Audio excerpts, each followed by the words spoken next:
علی بھائی اگلا سوال ہے، کیا حضرت یوسف علیہ السلام کو ان کے والدین اور بہن بھائیوں نے سجدہ کیا تھا؟ اگر یہ بات درست ہے تو اس کا ریفرنس بھی بتا دیں، اور غیر اللہ کو سجدہ تو کرنا درست نہیں۔ اس سے بڑی بات ہے جو یہ سوال کرنے والے کو آلریڈی پتہ ہوگی، قرآن حکیم میں 7 دفعہ قصہ آدم اور ابلیس آیا ہے۔ سورۃ البقرہ کے اندر آیا، سورۃ الاعراف کے اندر آیا، سورۃ الکہف کے اندر آیا، سورہ بنی اسرائیل کے اندر آیا، سورہ صاد کے اندر آیا کہ آدم علیہ السلام کو فرشتوں نے سجدہ کیا۔ اگرچہ مودودی صاحب نے اس کی تعویل کی ہے کہ یہ سجدہ ماتھا رکھنا نہیں تھا بلکہ ٹو باؤ ڈاؤن تھا، یوں کرنا، لیکن یہ بات جو ہے نا وہ ایکسیپٹیبل نہیں ہے، کیونکہ وہ اگر الفاظ ہوتے تو وہ تو قرآن میں ہے وَرْكَعُوا مَعَ الرَّاكِعِينَ، یہاں سجدہ سے مراد فزیکلی سجدہ ہے، اور یہ سجدہ تعظیمی اگلی امتوں میں جائز تھا۔ فرشتوں نے حضرت آدم علیہ السلام کو کیا، ہماری امت میں سجدہ تعظیمی حرام ہو چکا ہے۔ وہ حدیث ابو داؤد میں، ترمذی میں، ابن ماجہ میں موجود ہے کہ ایک صحابی کوفے کے پاس ہیرا نامی شہر میں گئے، وہاں انہوں نے دیکھا کہ لوگ اپنے سردار کو سجدہ کر رہے ہیں، تو وہ جب مدینہ شریف آئے ٹھک آ کے نبی علیہ السلام کو انہوں نے سجدہ کیا۔ نبی علیہ السلام نے سر اٹھا، یہ کیا کر رہا ہے؟ کہا یا رسول اللہ وہ تو اپنے سردار کو کرتے ہیں، آپ تو اللہ کے پیغمبر ہیں۔ اس میں کہتا ہوں کہ صحابی کا اجتہاد بھی نہیں مانا جائے گا اگر کتاب اللہ اور سنت اور اجماع کے خلاف ہوگا۔ صحابی نے اجتہاد بالکل ٹھیک کیا، وہ اپنے سردار کو کر رہے ہیں، ہم اپنے سردار کو۔ آپ فرمایا کہ جب میں فوت ہو جاؤں گا تم میری قبر سے گزرو گے، کیا میری قبر پہ بھی سجدہ کرو گے؟ کہا یا رسول اللہ نہیں۔ تو فرمایا پھر مجھے کیوں سجدہ کر رہے ہو؟ اگر میں سجدہ جائز سمجھتا تو بیویوں کو کہتا اپنے خامدوں کو سجدہ کریں اس حق کے سبب جو اللہ نے ان کو دیا ہے۔ تو اس امت میں سجدہ تعظیمی حرام ہو چکا ہے، اگلی امتوں میں جائز تھا۔ تو اسی کی ایک کڑی تھی جو سورہ یوسف میں آیا ہے شروع میں، کہ حضرت یوسف علیہ السلام نے خواب دیکھا تھا، اور نبی کا خواب وحی الہی ہوتا ہے کہ جو ہے سورج، چاند اور ستارے 11 انہوں نے ان کو سجدہ کیا ہے۔ تو انہوں نے کہا تھا کہ اپنے بھائیوں سے اس کا ذکر نہ کرنا۔ وہ 11 بھائی تھے، سورج چاند سے مراد ان کے ماں باپ تھے، انہوں نے ان کو پھر سجدہ کیا تھا۔ وہ سورج یوسف کے اینڈ پہ آتا ہے، پھر انہوں نے کہا یہ میرے اس خواب کی تعبیر ہے۔ تو اس وقت سجدہ تعظیمی جائز تھا، لیکن سجدہ عبادت ہمیشہ سے اللہ کے لیے رہا ہے۔ اب تو سجدہ تعظیمی بھی ختم ہو گیا نا، اور میں اس پہ ایک جملہ بولتا ہوں کہ جس طرح اللہ تعالیٰ نے توحید کو کامل کیا نا اس امت میں، اس طرح کی توحید پہلے کبھی کامل نہیں تھی، اس طرح کی کامل کہ سجدہ تعظیمی بھی حرام کر دیا، اور پھر ختم نبوت کو کامل کیا ہے کہ اگلی امتوں میں کشف اور الہام ہوتا تھا، ہماری امت میں وہ بھی ختم کر دیا۔ صحیح مسئلہ 6A اور 6B میرا ریکارڈڈ ہے، کشف، الہام اور علم الغیب کے اوپر۔ تو یہ سجدہ تعظیمی جو ہے نا آج کل جو ہے وہ نہیں ہے، پہلے تھا، اس کی حرمت احادیث میں آئی ہے۔ قرآن پاک میں ڈائریکٹلی کوئی حرمت نہیں آئی ہے۔ ایک جگہ آیا کہ سورج، سورہ حمیم سجدہ میں نہ سورج کو سجدہ کرو نہ چاند کو، بلکہ اس کو کرو جس نے ان کو پیدا کیا ہے، لیکن یہ بھی آپ انڈائریکٹلی کہہ سکتے ہیں، کیونکہ اسی قرآن میں لکھا ہے کہ حضرت آدم کو فرشتوں نے سجدہ کیا۔ سجدہ تعظیمی کی حرمت قرآن میں نہیں ہے، حدیث کے اندر ہے۔ اسی کے لیے آپ کو پتہ ہے آج بھی آپ کی امت میں کچھ لوگ ایسے ہیں جو سجدہ تعظیمی غیر اللہ کے لیے جائز سمجھتے ہیں، اور وہ فقہ حنفی میں ہے، اور ان کے رد پہ امام احمد بریلوی صاحب نے کتاب لکھی ہے۔ کس نے؟ احمد بریلوی صاحب نے ان کے خلاف کتاب لکھی ہے کہ سجدہ تعظیمی حرام ہے۔ احمد بریلوی صاحب نے لکھا کہ ہمارے فقہ احناف یعنی حنفی علماء میں 2 گروہ ہیں، کچھ بادشاہ کے لیے سجدہ تعظیمی کو جائز سمجھتے ہیں اور کچھ سجدہ تعظیمی کو حرام سمجھتے ہیں۔ پھر انہوں نے کہا نہیں، سجدہ تعظیمی حرام ہے، جب نص موجود ہے تو سجدہ تعظیمی حرام ہے۔ اس لیے جب میں منکرین حدیث کو پھکی دیتا ہوں تو ان کو کہتا ہوں قرآن سے سجدہ تعظیمی کی حرمت بتاؤ، اگر تم صرف قرآن کو حجت مانتے ہو۔ سنت بھی حجت ہے، اور آج کی ڈیٹ میں حدیث بھی سنت میں ہی داخل ہوں گی، اگرچہ اس میں فرق ہے، یوٹیوب پہ میرا کلپ ہے سنت اور حدیث میں فرق۔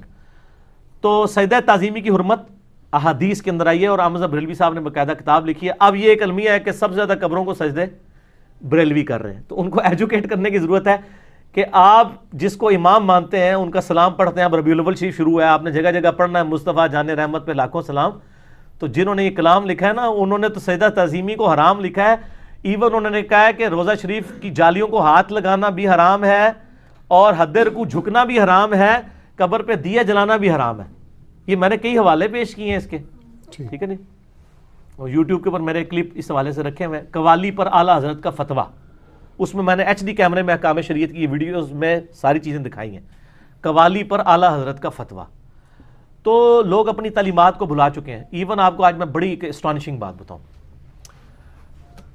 یہ بات ہے آلموسٹ 1999 کی. اس وقت ہم دعوت اسلامی میں تھے, تو ہم انجینئرنگ یونیورسٹی ٹیکسلا سے اپنا ایک مدنی قافلہ لے کر نا قائد اعظم یونیورسٹی اسلام آباد گئے. اس کی مسجد میں 3 دن کے لیے ٹھہرے. وہاں پہ قائد اعظم یونیورسٹی کے ایک پروفیسر میرے پاس آ کے بیٹھ گئے. اس دنوں میں سبز پگڑی باندھتا تھا, تو مجھے کہنے لگے کہ یہ جو نماز کے بعد بریلوی کلمہ پڑھتے ہیں یہ ٹھیک ہے. میں نے ان سے کہا کہ جی ہم اسے غلط تو نہیں کہتے, لیکن بہتر ہے کہ نہ پڑھا جائے. وہ بڑا حیران ہوا, آپ بریلوی ہو کے یہ بات کر رہے ہیں. میں نے کہا اس لیے کہ جی احمد صاحب بریلوی صاحب نے منع کیا ہے اس چیز سے کہ نمازی کے پاس آپ نہ قرآن اونچی آواز میں پڑھ سکتے ہیں نہ ذکر کر سکتے ہیں, تو کلمہ تو آپ پڑھ ہی نہیں سکتے. اسی لیے آپ دیکھیں گے دعوت اسلامی کے جو اپنے مرکز ہے نا کراچی, جہاں الیاس قادری صاحب بیٹھے ہوئے ہیں, میں نے وہاں کئی نمازیں الیاس قادری صاحب کے پیچھے پہلی صف میں پڑھی ہوئی ہیں. میں 99 کی بات کر رہا ہوں, آج ہے 11 نومبر 2018, یعنی 20 سال پہلے کی. تو وہاں کسی نماز کے بعد کلمہ نہیں پڑھا جاتا اونچی آواز میں, خاموشی اختیار کرتے ہیں. تو وہ مجھے پروفیسر کہنے لگے کہ میں نے یہ اس لیے آپ سے پوچھا کہ میں پچھلے دنوں انڈیا گیا ہوا تھا کوئی کانفرنس کے سلسلے میں, تو میں نے ایک نماز احمد بریلوی صاحب کے جو مزار پہ مسجد ہے نا بریلی میں, جہاں منظور الاسلام بریلی مدرسہ 1896 میں بنا, اس میں میں نے عصر کی نماز پڑھی ہے. تو وہاں بھی نماز کے بعد کلمہ کوئی نہیں ہوتا. تو یہ پاکستان والے بریلوی کو کلمہ پڑھتے ہیں. میں نے کہا پاکستان میں بھی سارے نہیں پڑھتے ہیں, یہاں میں بھی جن کو سمجھ ہے وہ نہیں پڑھتے. تو احمد بریلوی صاحب کے مزار پہ یہ انڈیا والے بھی دیکھ رہے ہیں, اگر تسلی کرنی ہے تو بریلی شریف چلے جائیں آپ. یہ شریف آپ کی وجہ سے لگا رہا ہوں میں.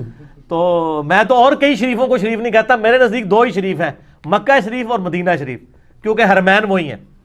باقی آپ کے بنائے ہوئے شریف ہیں, وہ تو لوگ میری محبت میں جہلم کو بھی شریف کہہ دیتے ہیں, تو وہ کہتے رہے آپ.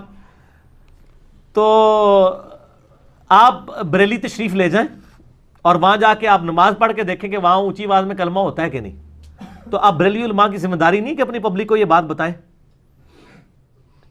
کم از کم ان سے بتائیں. میں نے بتایا نا, میں ایک دفعہ گولڈا شریف تھا, یہ بھی اس زمانے کی بات ہے, میں بلکہ اس کے بعد 2002 یا 3 کی بات ہے.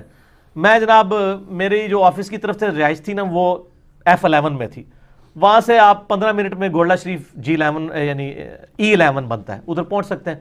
تو میں اکثر جو ہے نا وہ عصر سے لے کے مغرب تک وہاں پہ وقت گزارتا تھا مزار کے اوپر. ایک دن میں وہاں گیا نا, میں نے دیکھا جناب ایک بندہ جو ہے نا تسبیح پکڑی ہوئی ہے نا اور طواف کر رہا ہے قبر کا.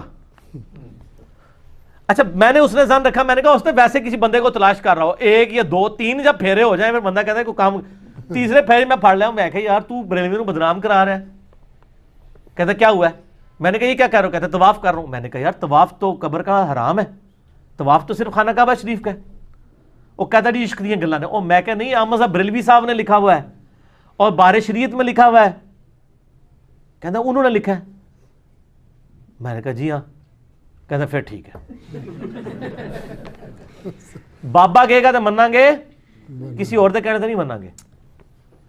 تو احمد بریلوی صاحب یعنی اتنے سٹرکٹ تھے, جو بات ان کو سمجھ آئی ہوئی تھی نا, قوالی کے بڑے سخت خلاف تھے. میرا لاکھوں لوگوں نے کلپ دیکھا ہے قوالی پہ اعلیٰ حضرت کا فتویٰ.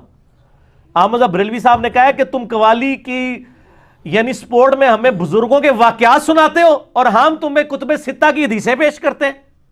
وہی ساڑھے لی گل یہ بھی کہتے ہیں وہ بزرگوں نے شروع کرائی فلانا. یہ اعلیٰ حضرت نے لکھا ہے کہ, اور انہوں نے لکھا ہے کہ کتب ستہ کی حدیثوں کے مقابلے پہ یہ بزرگوں کے واقعات مردود ہیں. اللہ اکبر. جب نبی علیہ السلام نے منع فرمایا ان چیزوں سے. یہ کون لکھ رہا ہے؟ اعلیٰ حضرت احکام شریعت میں. میرا یوٹیوب پہ ایک کلپ ہے مسئلہ نمبر 178, ایک نجی چینل کا پوسٹ مارٹم کیا تھا بدعقیدگیوں کا, اس میں سے وہ کلپ نکلا ہوا ہے, وہ آپ یوٹیوب پہ جا کے دیکھیں تو آپ کو پتہ چل جائے گا. ٹھیک ہو گیا؟ ٹھیک.